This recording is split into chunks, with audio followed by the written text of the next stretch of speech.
ಅನಿಸ್ತಾ ಇದೆ. ಮೊಘಾ ಗ್ರಾಮದ ಎಲ್ಲಾ ಮತ ಬಾಂಧವರು ಇವತ್ತು ದಲಿತರು ಇರಬಹುದು, ಇಸ್ಲಾಂ ಧರ್ಮದವರು ಇರಬಹುದು. ಮೊಘಾ ಗ್ರಾಮದ ಇಸ್ಲಾಂ ಧರ್ಮದವರು ಅವರು ದರ್ಗಾಕ್ಕೆ ಕರೆದುಕೊಂಡು ಹೋಗಿ, ಇವ ನಿಮಗೆಲ್ಲ ಆಶ್ಚರ್ಯ ಆಗಬಹುದು. ಇಸ್ಲಾಂ ಧರ್ಮದವರು ಹಿಂದೂ ಧರ್ಮಗಳಿಗೆ ನಡ್ಕೊಂಬೋದು ಬಹಳ ಕಡಿಮೆ.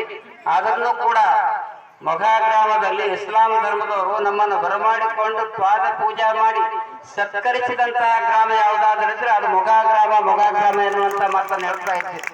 ಅಂತಹ ಸಾಮರಸ್ಯ ಸೌಹಾರ್ದತೆಯ ಗ್ರಾಮ ಇದು ಮೊಘಾ ಗ್ರಾಮ ಆಗಿದೆ. ಅಂತಹ ಒಳ್ಳೆಯ ಸಂಸ್ಕಾರವನ್ನ ನಿಮಗೆ ಯಾರು ಕೊಟ್ಟಾರಂದ್ರೆ ಹಾರಕೂಡದ ಸದ್ಗುರು ಚನ್ನಬಸವ ಯೋಗಿಗಳವರು ಕೊಟ್ಟಿದ್ದಾರೆ ಅನ್ನುವಂತ ಮಾತನ್ನ ಈ ಸಂದರ್ಭದಲ್ಲಿ ಹೇಳಿ, ಇವತ್ತು ಬಹಳ ಜನ